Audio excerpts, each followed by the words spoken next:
Hello, hello, and good morning or good evening from wherever you are.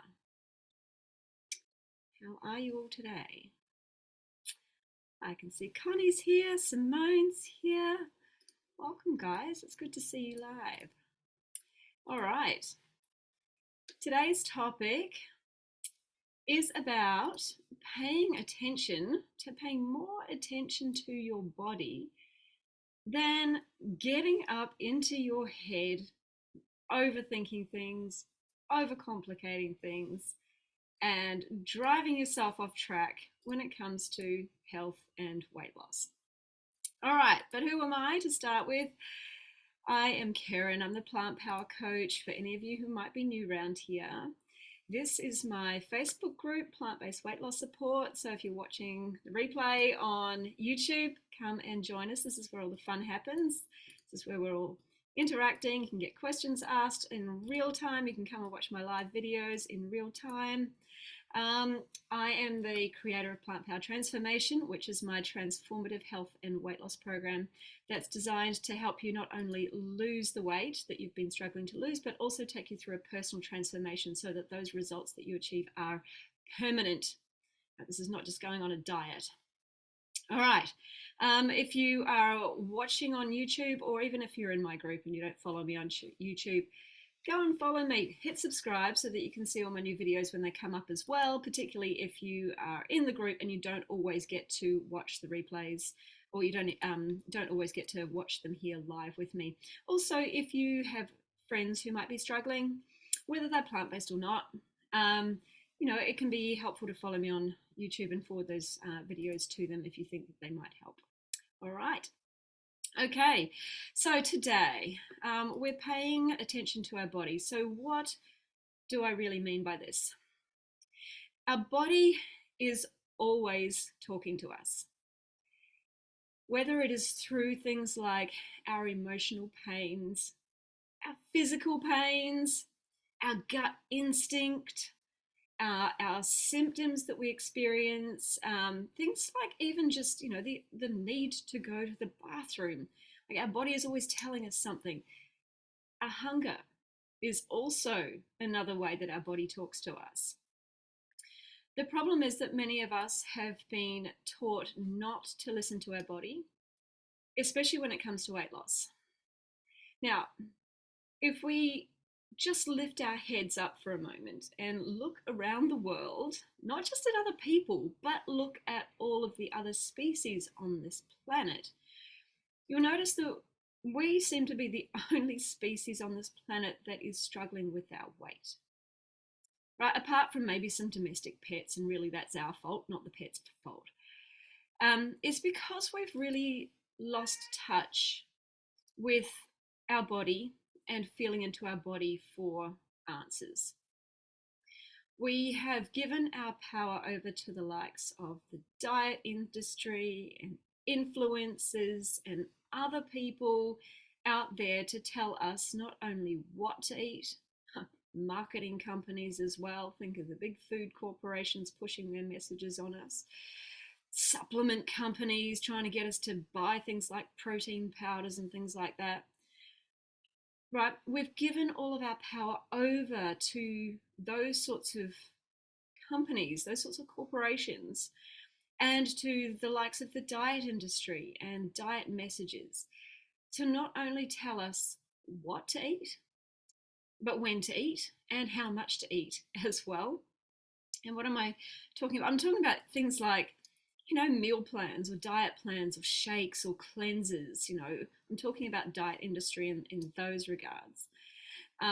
Diet industry messages as well, or influencer type messages that you might hear around eating more protein and eating less carbs. That message comes across a lot in the gym space. We've got things like apps, calorie counting apps, macro counting apps, the works. we're sort of outsourcing our data to somebody else to tell us what we should be eating and how much we should be eating. You know, we get messages like you should be eating 6 meals a day, and then you've got other people saying no, you should only be eating 2 meals a day. You should be intermittent fasting. You know, you should be doing a window of this versus that. You know, it's all so confusing. Even in the plant-based space as well, we've got a lot of experts giving us conflicting information. We've got Gregor in his Daily Dozen, then we've got Furman telling us, you know, that we should be focusing mostly on non-starchy vegetables. And then we've got McDougall saying, no, it should be all starch. You know, we are starchivores, not herbivores. We've got other people saying, you know, like Chef AJ, a pound of vegetables at breakfast. Sorry. Yeah, it's a pound of vegetables at breakfast. Yeah. Who else? We've got Esselstyn, no oil, not a drop of oil. And then you've got Simon Hill saying olive oil's okay, there's no science behind it. Ugh. It's all very, very confusing, all right? And what you'll notice is that while there's a lot of guidance out there, none of this guidance that we seem to be receiving relies on us understanding our own body. We've stopped listening to our own bodies to guide us towards what is healthy for us and what is going to work for us. Particularly around these messages around when to eat and when to stop eating, how much to eat. And then, you know, we've got the food industry as well. The food industry has us hooked. We're no longer just eating for health, right? Or we're no longer just eating to satisfy hunger. We are eating for pleasure. So I want you to take a lot of notice today. Now, what to eat? When it comes to understanding what to eat to create weight loss, I want you to get out of your head and into your body. Particularly in the plant-based space where we do have all these conflicting messages from all of the experts, and it's all based in science. Wonderful. Yes, we know that we should be eating whole plants, but let's not get hung up on their particular strategies and their particular rules and their particular guidelines. You've got to remember that they are brands in themselves.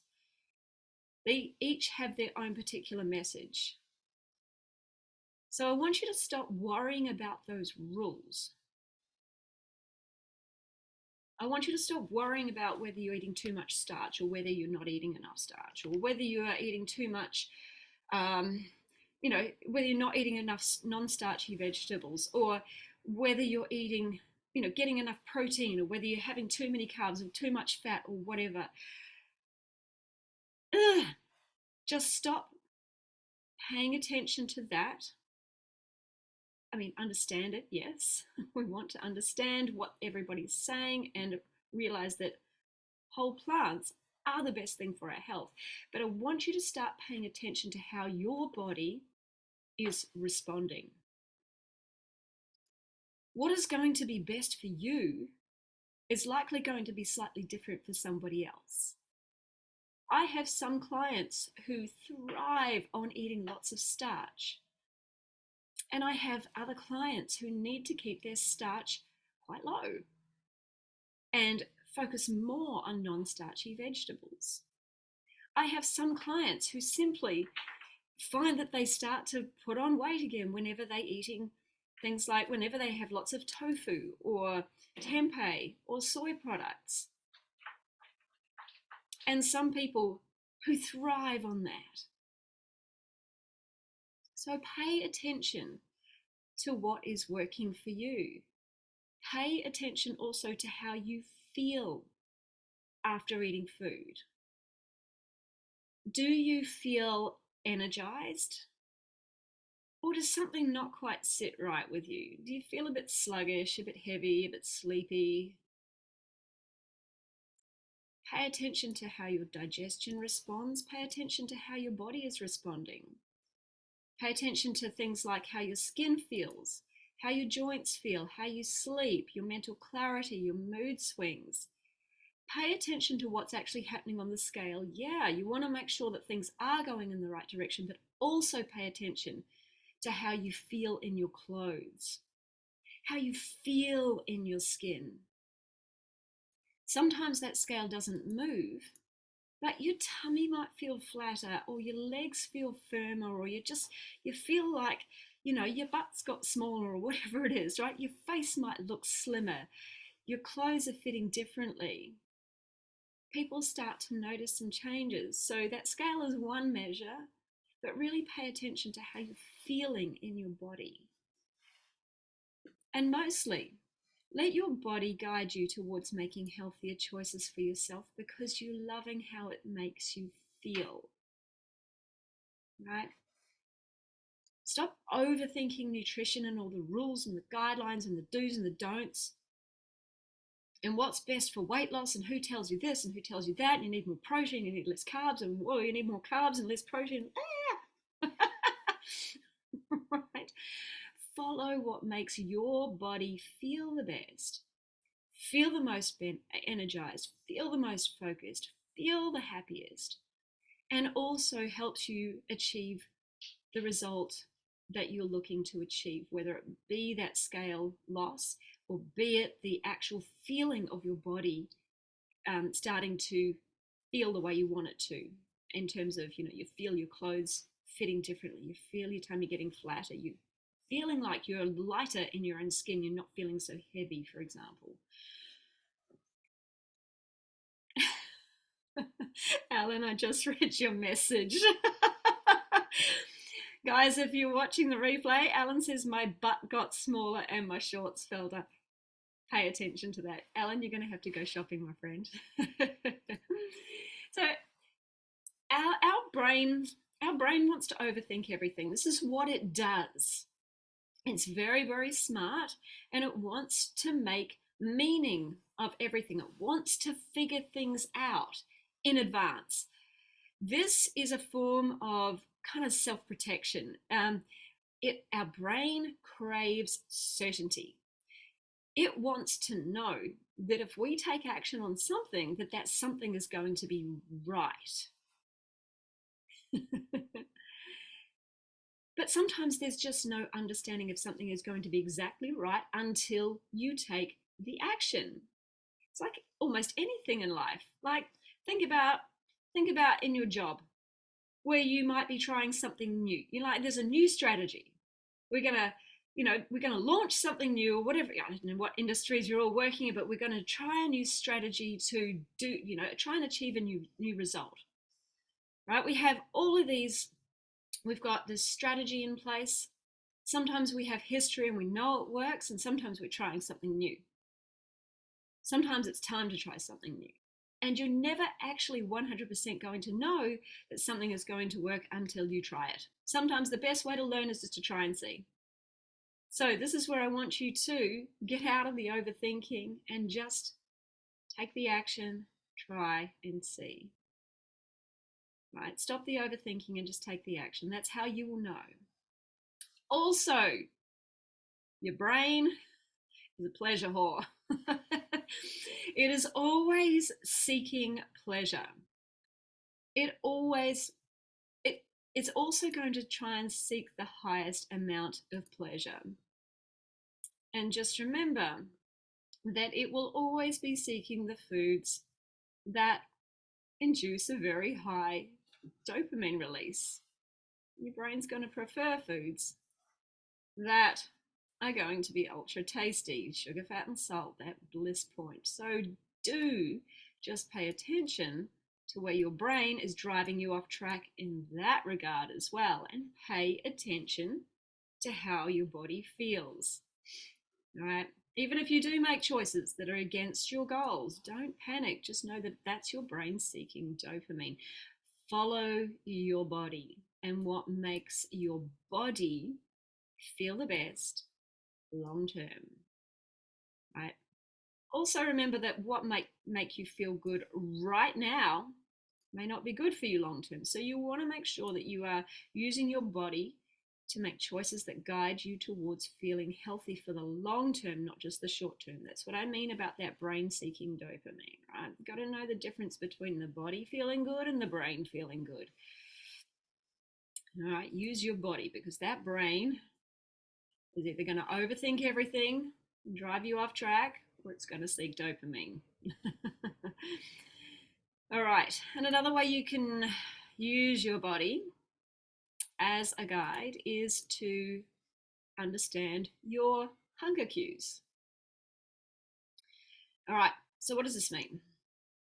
This means that you want to make sure that hunger is present in your body when you eat, when you make that decision to eat.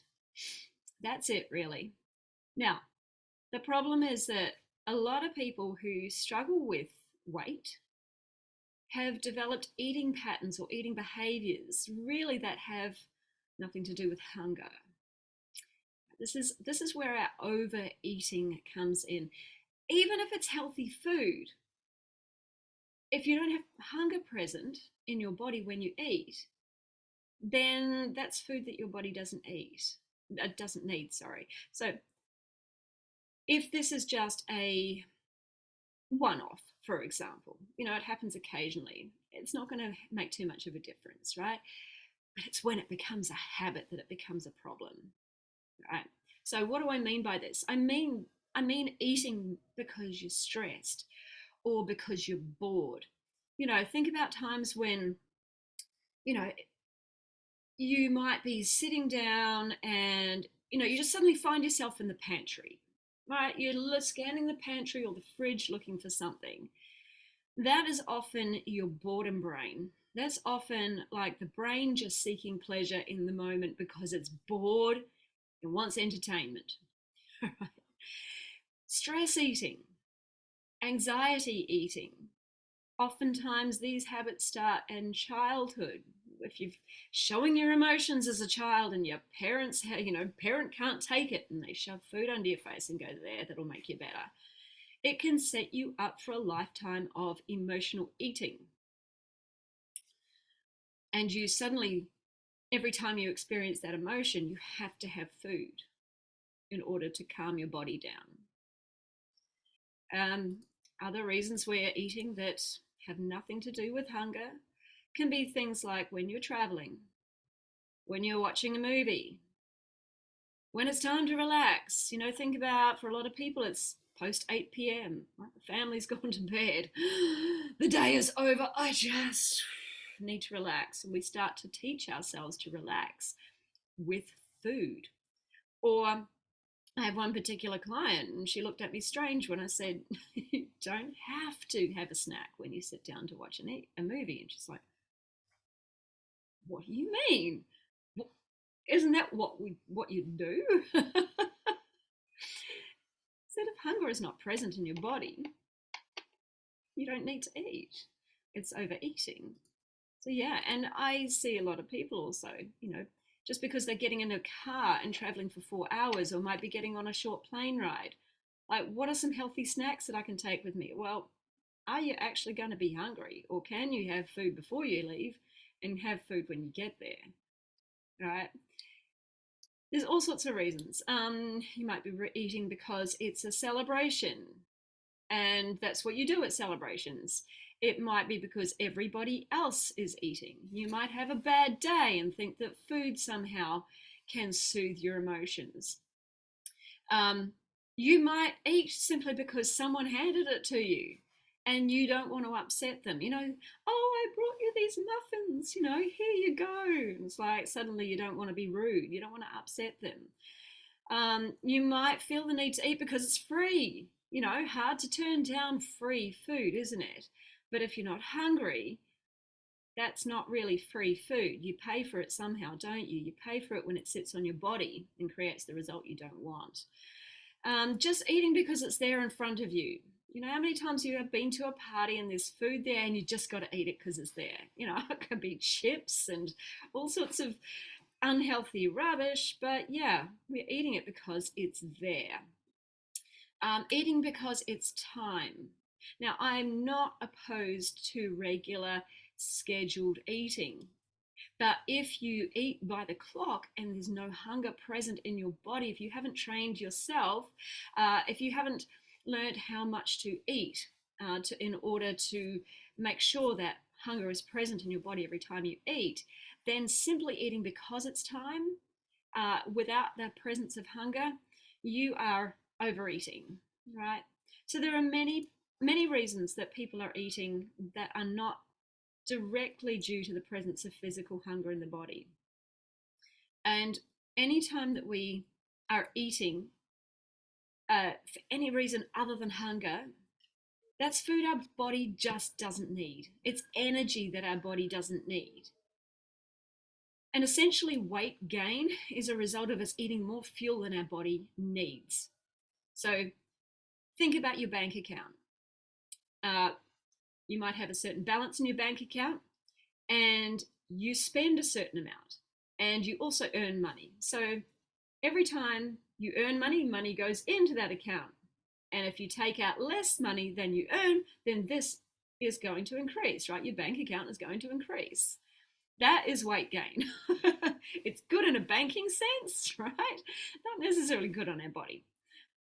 And weight loss, we need to be in a calorie deficit. So think about your bank account again. That's when you spend more than you earn and your bank account goes down. When it comes to our weight loss, this is actually what we need to achieve, right? Now, if we do these little overeating habit things once or twice, like I said, it's not going to be too much of a problem. It's when it becomes our regular habit, right? That's when we habitually are putting in more energy day by day, week by week, year by year, on an ongoing basis that is leading to the weight gain that we're experiencing. Right? That is excess energy your body does not need right now. Can't use it. And you know what? That extra energy you gave me last week is still in reserve, right? I'm still in reserve sitting on my body and I haven't been able to use that yet.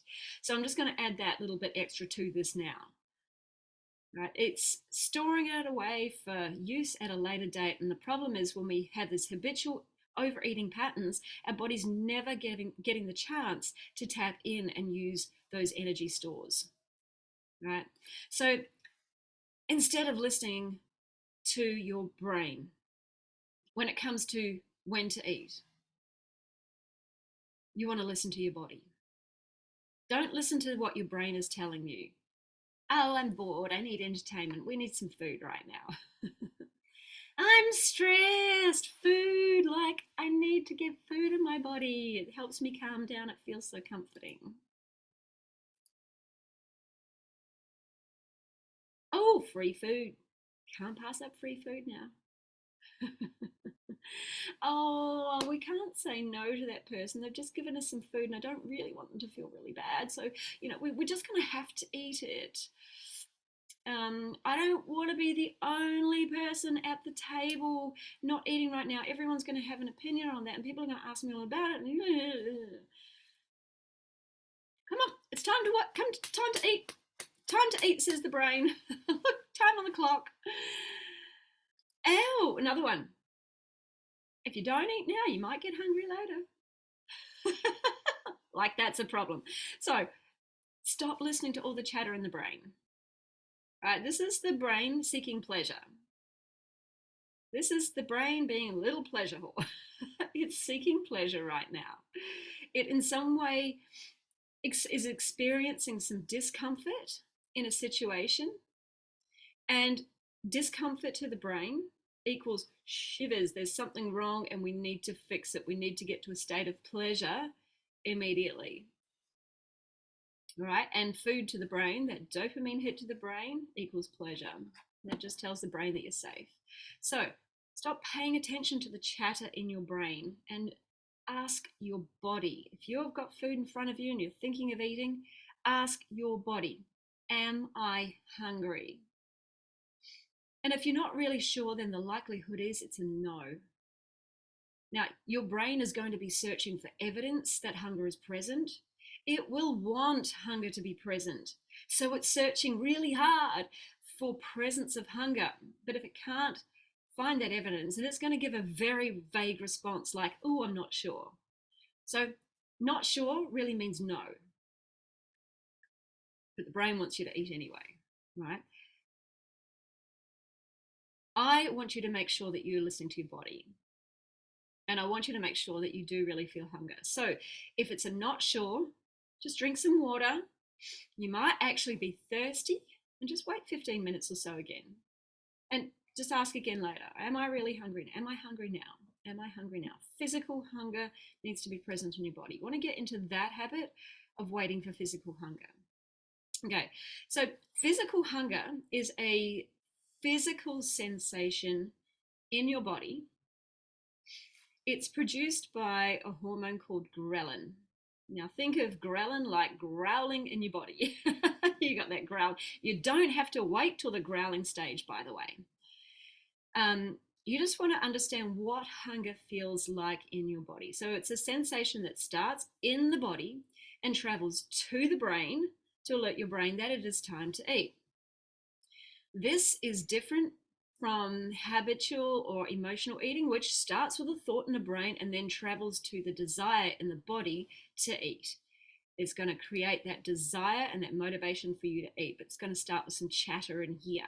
Whereas physical presence of hunger in your body starts in your body and then travels to your brain. I want you to think of a hunger scale. A hunger scale is neutral is 0, and then you've got down to -10, right? The negatives, say -2 is roughly where I call it the gaslight in your car. It's like the gaslight, the early signs that hunger is starting to be present in your body, and then all the way down to that -10, where you are so empty, you are going to pick up the first thing that you see and throw it in your body. You're going to eat that, right? That's usually when we don't make the smartest choices for ourselves. So you do not want to make sure, you do not want to get down to -10. You want to be eating somewhere in the middle, okay? So when you start to experience that -2 in your body, that's the first signs of hunger. And that's when you want to start thinking about what you're going to eat. You know, if you need to cook something, that's a really good time to start thinking about it so that you can be eating before you get to that -10. You don't really need to push it that far before you really start preparing food.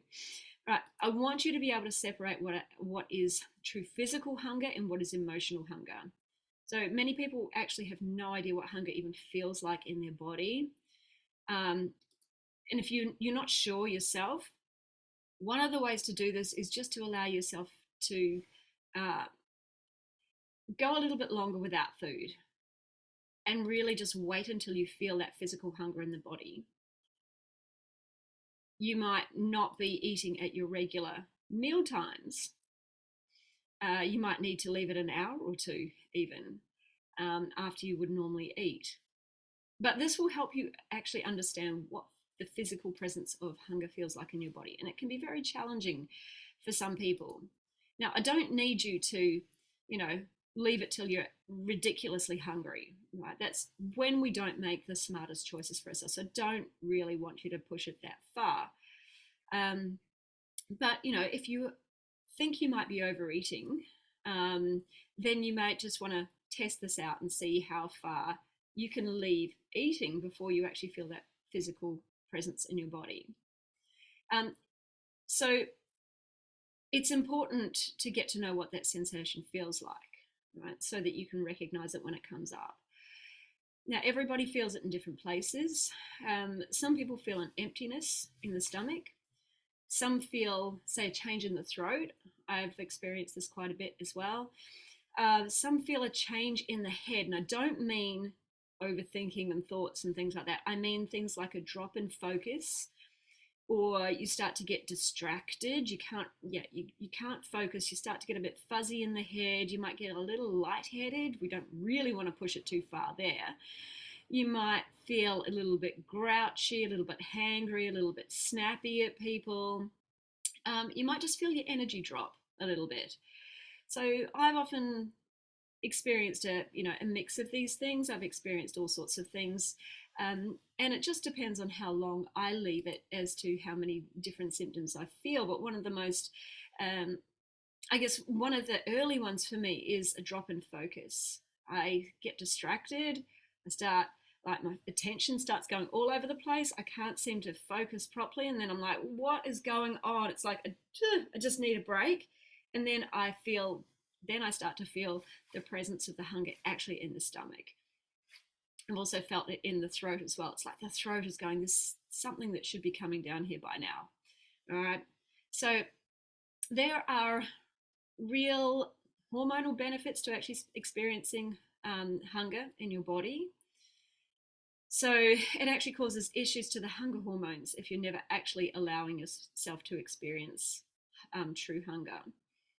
All right. So if this is you, if you're always eating, always snacking, always finding an excuse to eat, or if you are a clock eater and just eating because it says so on the clock and never really experiencing hunger when you eat, then I just want you to explore pushing that eating window out just a little bit and experiment with taking yourself to feeling that presence of hunger in your body before you actually eat.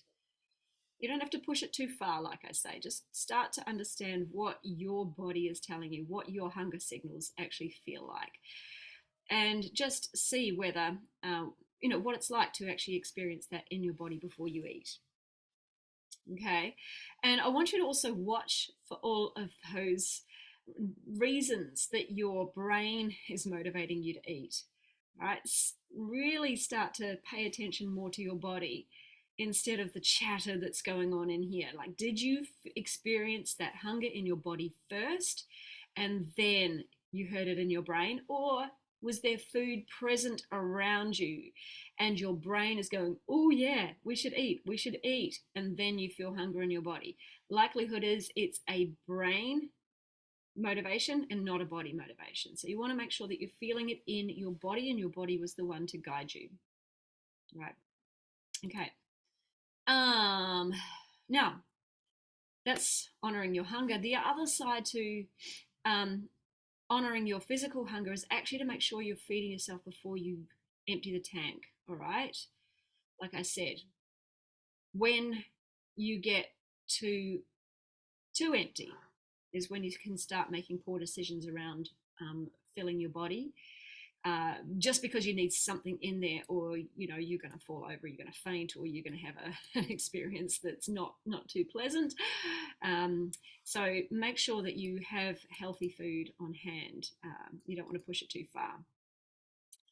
All right. So now, the other way we overeat is we just eat too much. We put too much on our plate, and we just don't stop. All right. Stopping after we find that satiation point in our body. Right? Knowing when to stop, how much to eat. So here's where I'm going to say no Weight Watchers point system, no calorie counting app, no person other than yourself, not even me, can tell you how much to eat and when to stop eating. Like, people will come to me and say, how many portion sizes in this meal? And I'm like, well, for my body, it's about 4. You might be different. Right? There is no such thing as a portion size. No one else experiences satiation in your body but you. So you need to become the master of understanding your body and its hunger cues and its satiation cues. All right. Your energy needs also are going to vary from day to day, or they're likely going to vary from day to day. So it's important to be paying attention while you eat. If you're exercising, your body will need more fuel. If you're tired, your body will need more fuel. At certain points in your monthly cycle, if you're female and you're still of that age, your body may need more fuel at certain points, right? There's many reasons that your body's need for fuel is going to change. It's not going to be the same day in, day out. I know that when I've been exercising, oh my goodness, I'm ravenous. I know that when I'm tired, if I've not had a good night's sleep, if I've put up with the cat pawing at my face all freaking night and purring and meow, meow, feed me, even though there's a bowl full of food that she doesn't like, clearly, I might wake up the next day and be so tired. And I know that my body is hungrier. All right. Some days you just don't need as much food as on others either. So counting calories is not going to work. Your body is going to need more fuel on some days and less on others. You just need to be paying attention to your satiation point. Now, what do I mean by that? Okay, so if you've got your hunger scale at 0 to -10, your fullness scale is 0 to 10 on the other side. 0 is neutral, not hungry, not satisfied. Like you just in between, right? In between that time, in between meals. 10 is overstuffed. It's like, oh my God, need to undo the pants. Watch out because the button's going to go flying. I've overdone it. I feel gross. I've done that. Oops. This is something I still need to pay attention to on a daily basis. 8 to 9 is around full. This is where it's like, I feel a bit uncomfortable. I think I ate too much. Stuffed is like, seriously overfull. It's like, oh God, I feel gross. I just can't move, sleepy. 10 is like, overshot the runway. I shouldn't have eaten so much. 7 is satisfied-ish. So just so you know. We want to stop at 7, which is the satisfied, it's the satiated. And for some people, this is really hard, right? The desire to overeat in some people is stronger in some people than it is in others. And some of these reasons might come from early childhood, and some of them are just habits that we've picked up through our lives and really haven't paid attention to. So some of the reasons that you might be overeating at this end is things like, again, brain. Brain sending us off track. It tastes so good. I just want to keep eating. Right? Like somehow continuing to eat is going to make that next bite tastier and tastier and tastier. It doesn't get any better. Right? And it certainly doesn't taste very good when you've overeaten it. So you might have grown up with, say, very bland and very boring food, maybe. Maybe you don't know how to cook, or maybe you had a parent who couldn't cook, or just who had very, very bland tastes. And that might cause you to overeat when you're eating very tasty food. Say, when you go out to eat, or say, if you've now learned to cook and you've learned to cook in an amazing way, and just, every time you put that food in your mouth, it's like, oh my God, it's so delicious, I can't stop eating, right? That might cause you to want to overeat when it tastes so good. You can't leave the table until your plate is cleaned. These are messages from childhood as well. Often, this was often what parents of, say, my generation grew up with. They grew up post-World War II when there was a bit of food scarcity, so kids were encouraged to eat everything on their plate because, food availability was short, and it was, like, here you go. You got to make sure that you eat everything so that we know you're getting your nutrition. So they, likely developed a lot of overeating tendencies during their life, and then they start to pass them down to us as well, because they panicked if we were little and they didn't eat everything on their plate because it just became a norm for them. All right.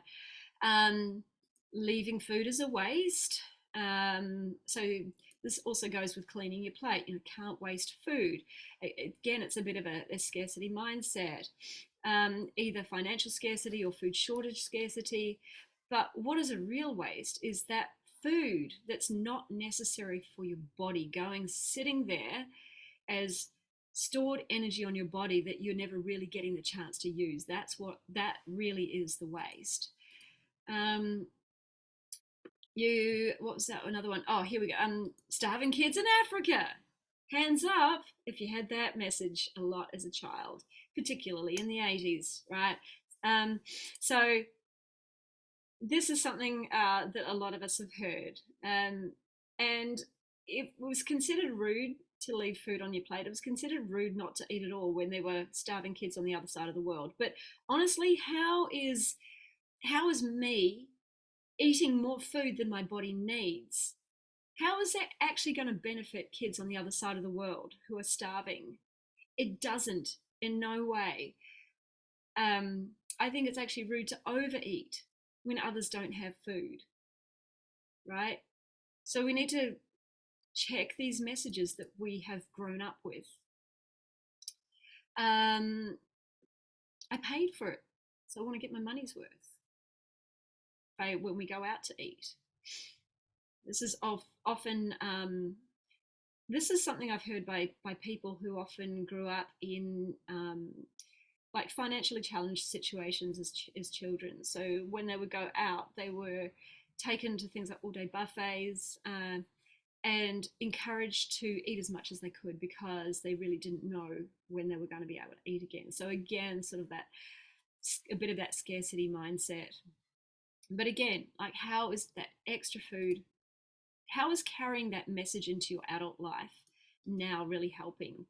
It's not. You can take leftovers home these days. Anyone can take leftovers home. You don't need to waste that food, right? What is a waste, again, is having it sitting on your body doing nothing and hurting you. Things like needing seconds at every meal when you're not actually physically hungry.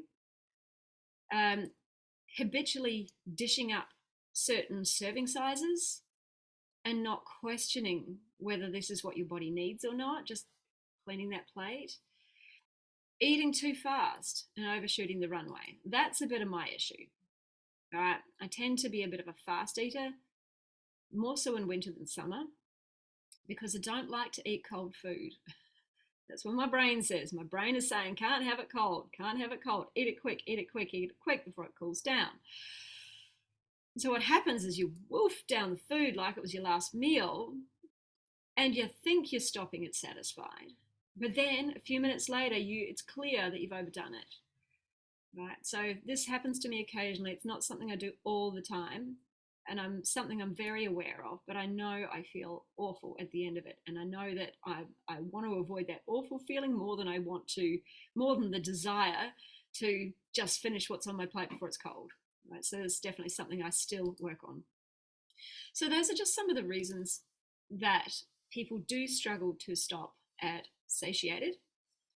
Now, anything more than satiated or satisfied is overeating, and that extra fuel is just going to be sitting on your body as energy for future use. But like the overeating for when hunger isn't present, once or twice is not going to do too much damage to your body. But it's when this becomes the norm, when this is the habit that's happening every day in, day out, week in, week out, year in, year out. That's when that extra food is becoming that extra fuel that your body wears. So if you are an overeater at the other end of the scale, I'd like you to practice finding your satiation point. And satiation is when that hunger is no longer present, but you feel good. You feel satisfied. Your brain might not be satisfied. Your brain might be going, oh my God, something's missing. I need some more.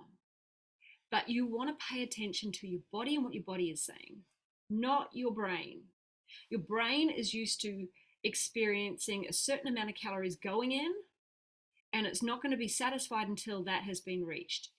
Focus on how your body feels. Satisfied, the presence of hunger is no longer present in your body. All right. So how do you find that satisfied point? Firstly, you want to slow down. Your fullness hormone, leptin, You want to slow down so that that fullness hormone can stay in communication in real time with the brain. It takes a bit of time for that signal to go to the brain to tell you to stop. So slow down and pay attention to your body. I want you to put away the distractions. Stop the scroll. Turn off the TV until you have practiced doing this a few times and know what satiation feels like in your body. You want to pay attention more to your food and what you're eating. Chew your food properly. Actually chew it properly rather than chew, chew, chew, swallow. That's going to be so much better for your digestion as well, by the way. Chew with your senses, eat with your senses, engage with your eyes, your nose, smell it, as well as your taste buds. Make this a full sensory experience and just really engage with the food. You might want to try putting down your cutlery or taking a deep breath between your bites. You could try eating with your non-dominant hand. That is going to slow you down. Make sure you're wearing a bib while you do it too. Cover your furniture. All right. Challenge yourself to make your meal last 20 minutes. That's harder than it seems. All right. I remember when I tried doing this first time. I think I ate my food in about 5 minutes. I thought, oh my God, 20 minutes. It is doable. It is doable. Now, if you're a slow eater, this is good. Easy. But if you're a fast eater, try this challenge, 20 minutes.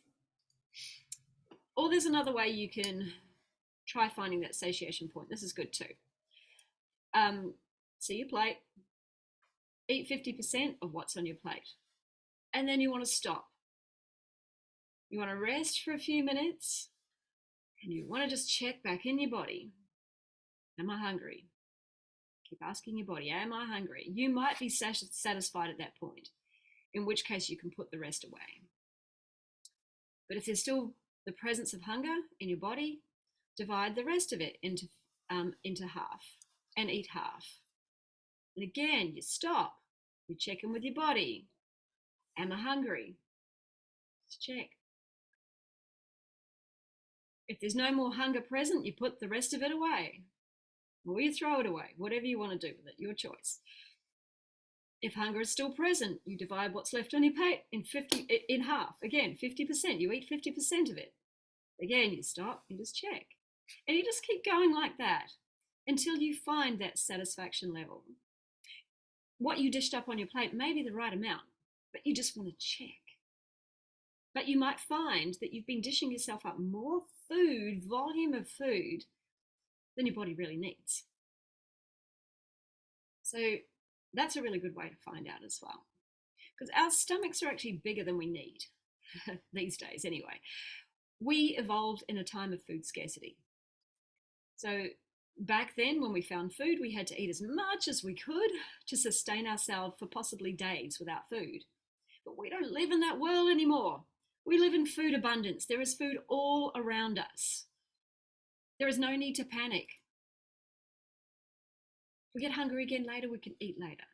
We want to find or practice finding that satiation point.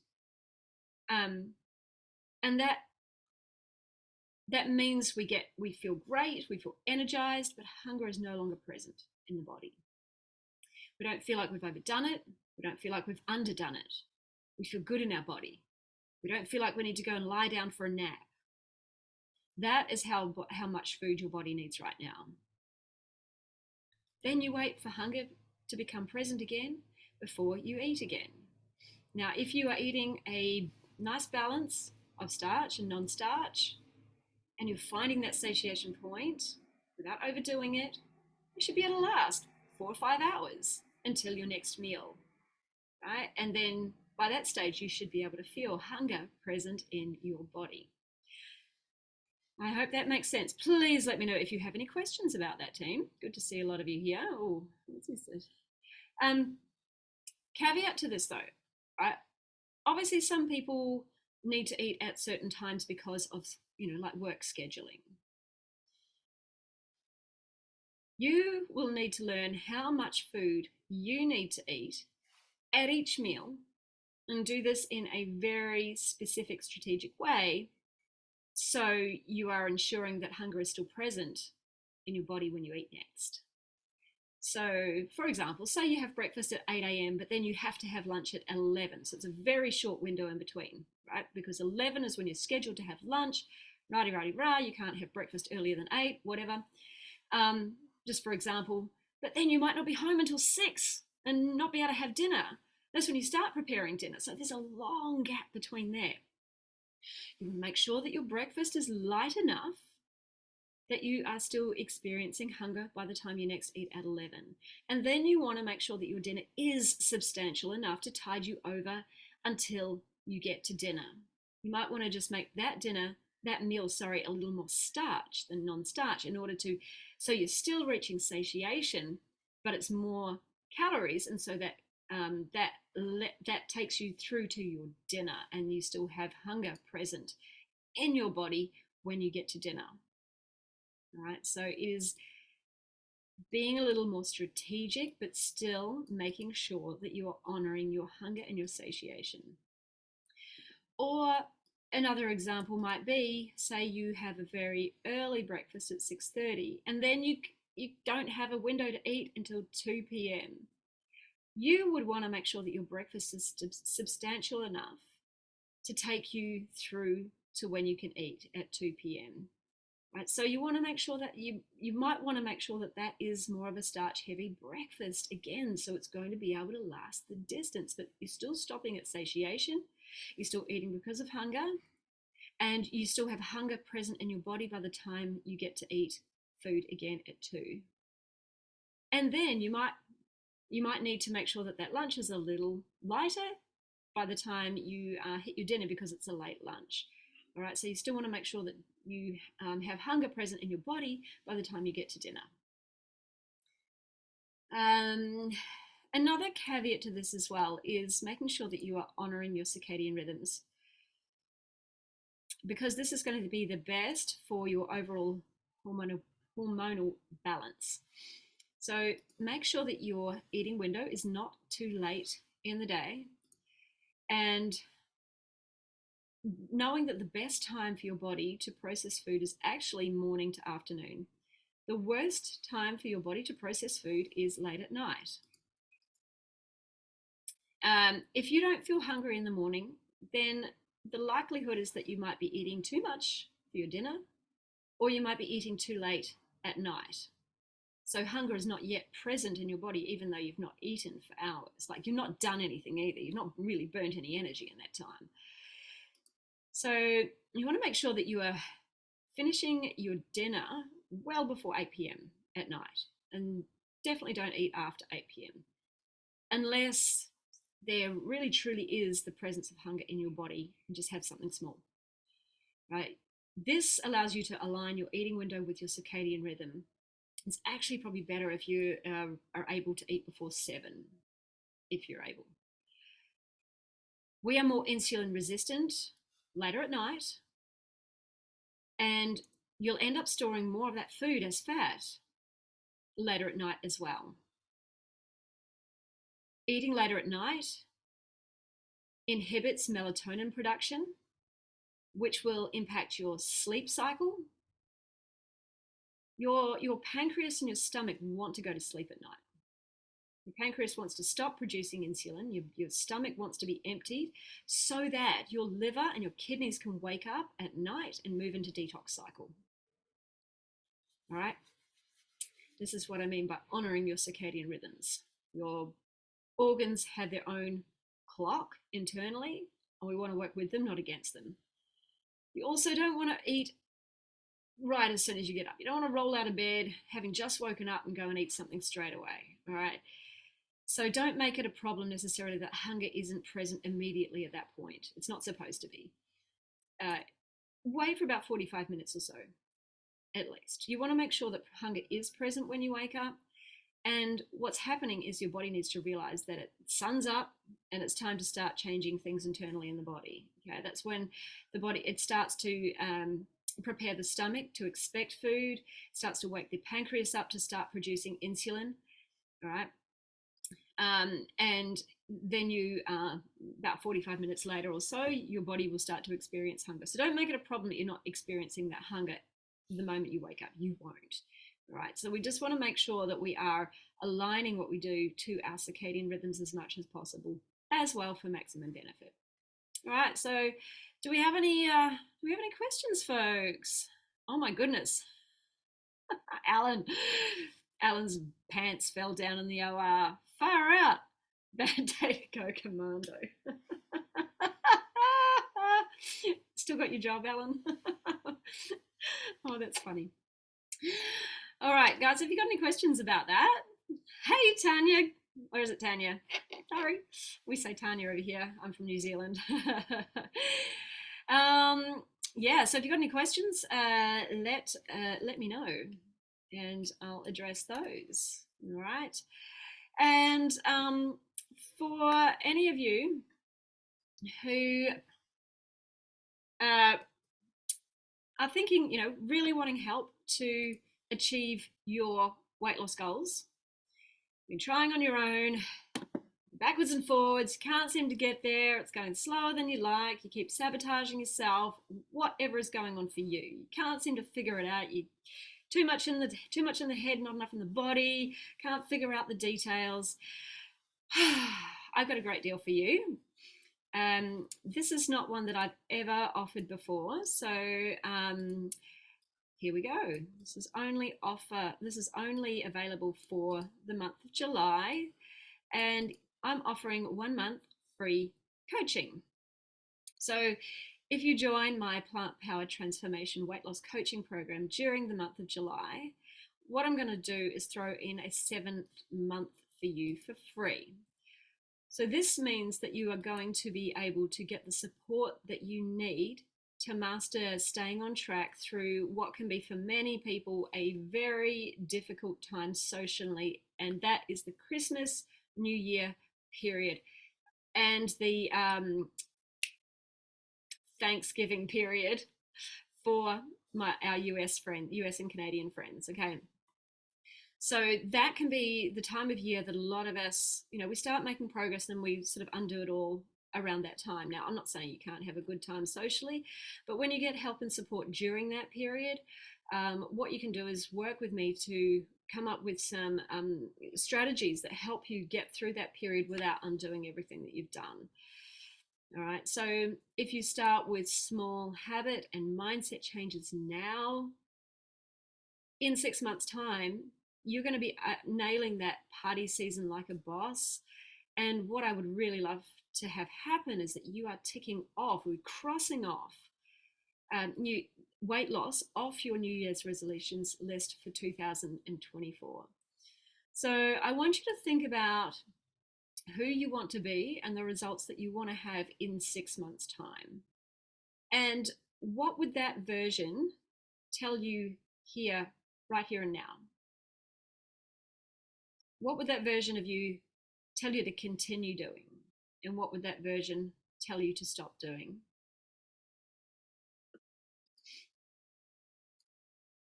Would that version of you tell you to get the support and the guidance and the accountability that you need to get to where you're meant to be? So in my Plant Power Transformation Program, you will work with me one-on-one. We're going to meet over Zoom once a week, where I'm going to guide you through making some small habit change week on week, small shifts to your habits, to your mindset, and to your emotional management each week. There's no need to make huge changes all at once. It's when we make huge changes all at once that we're making too much change. It's too overwhelming for our brain, and our brain is always seeking comfort. And so we sabotage to take ourselves back to what is comfortable and familiar, even if it's not the result that we want. That's why we keep sabotaging. So I'm going to take you through my 6 pillars for creating healthy weight loss, which is the acronym PLANTS. So P, plant-based whole food diet. L, listen to your body. A, aqua, hydration, water. N, nightly sleep routine. T, training or moving your body. And S, stress reduction. And then you're going to learn about resistance to change, self-sabotage, and you're going to start to understand your own patterns of behavior. and you'll develop new mindset and emotional management skills to subtly shift how you're showing up for yourself every single day to minimize the amount of times that you are sabotaging your results. All right. So we're going to work on transforming who you are being from within to create the external result that you desire, and so that external result is permanent for you. All right. So if you're ready to stop making excuses that keep you stuck and you're ready for results, then this offer is for you.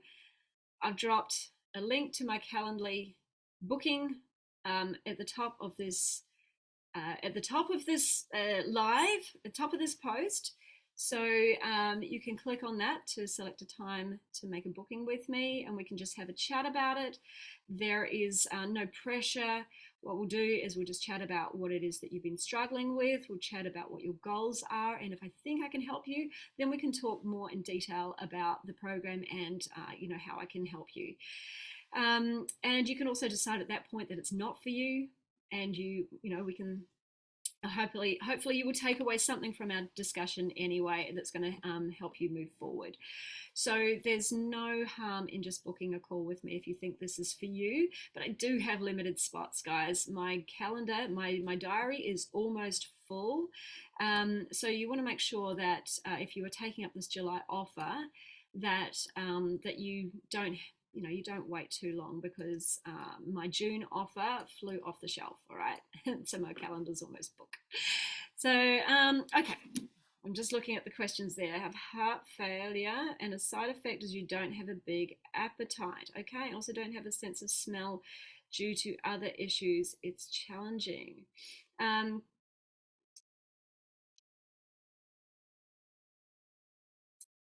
Is it a side effect of the heart failure, Tanya, or a side effect of medications that you're on that mean you don't have a big appetite? I'm just not 100% sure there. Maybe if you don't have a big appetite, this could be your body telling you it needs the time and the space to heal properly, right? There are massive benefits to not eating so much in order to heal the body. It could be that you have been eating too much. Not 100% sure. So that would need a little bit more one-on-one investigation. Okay. Perhaps book that call with me and we can have a chat. All right. All right, guys, if you have no more questions today, Tanya, sorry, to answer your other question, I would still recommend that you follow your hunger cues. I would still recommend that you are paying attention to your body and making sure that you understand what the presence of hunger feels like in your body.